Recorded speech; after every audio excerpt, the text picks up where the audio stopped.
I'm Megan, and I'm going to be demonstrating trach suctioning today. So the first thing that I would do is I would obtain the order, I would make sure it's the right patient's room, make sure I have all my supplies, and then I would go in. The first thing I would do for my patient is I would do OE wipes. I would identify myself. So, hi, Mr. Smith, my name's Megan, I'm going to be your nurse today. I'm going to be doing your trach suctioning. And then I would check the patient's armband, have them recite their name and their birthday for me. I would put my patient in the high Fowler's position while I'm explaining to him the procedure and what's to be expected. Also, while I'm doing this, I will provide safety for my patient with rising the bed up to me, having the bed risers up, making sure that they're comfortable, and also by pulling the curtain shut, I will provide privacy. So, I'm going to start my procedure now, Mr. Smith. So, I would obtain my stethoscope. I would listen to breath sounds both anteriorly and posteriorly. Then I would open up.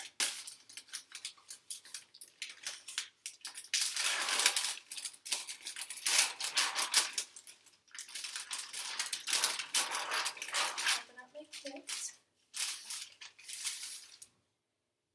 I would take my cup.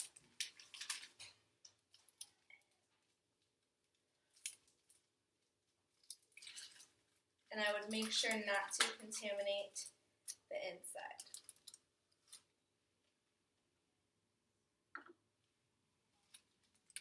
And I would also obtain my solution.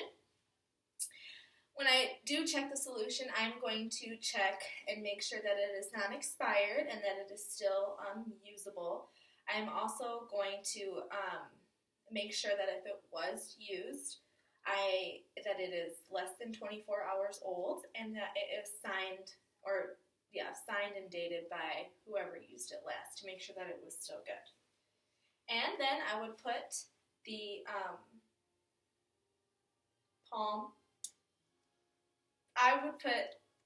the label into my palm. Pour. And then I would just have that ready to go. Now I'm going to open my gloves.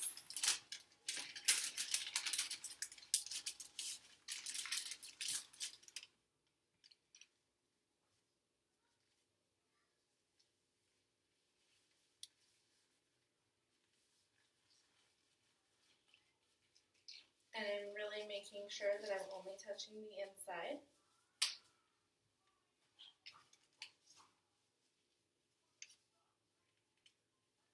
Same with this glove.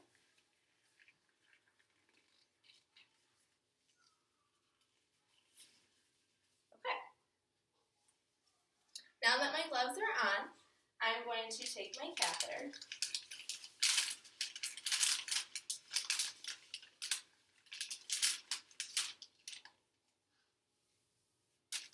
Okay, the tip of my catheter just touched my uniform, and if that were to happen in real life, I would just go get a new catheter kit.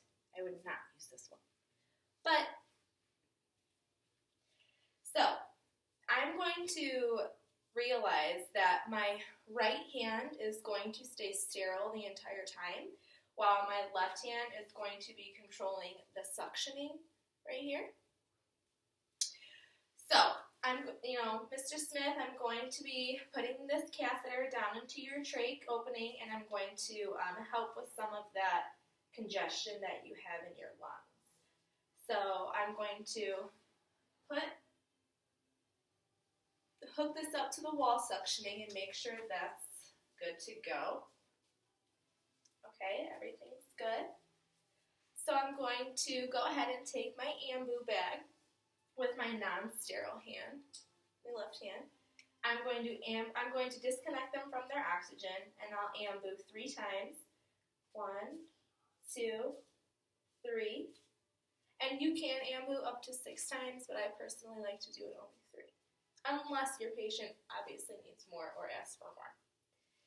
Okay, and then I am going to dip in my solution, make sure everything's good. And as I go in, I'm going to go ahead and start suctioning. And as I'm pulling out, I'm rotating and I'm intermittently doing the suction. Pull it out, dip, get my ambu 3 times. 1, 2, 3. Go ahead and do it one more time.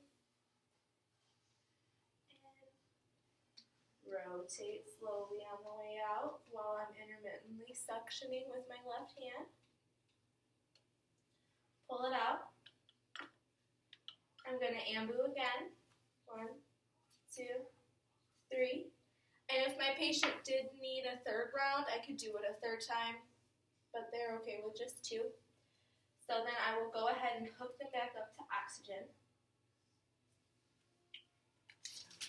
And if my patient needed any oral or nasal suctioning as well, I could use a Yanker catheter, and I would do the same thing. I would just dip in my solution, go around their mouth, dip it again, do the nose, just make sure that everything is good.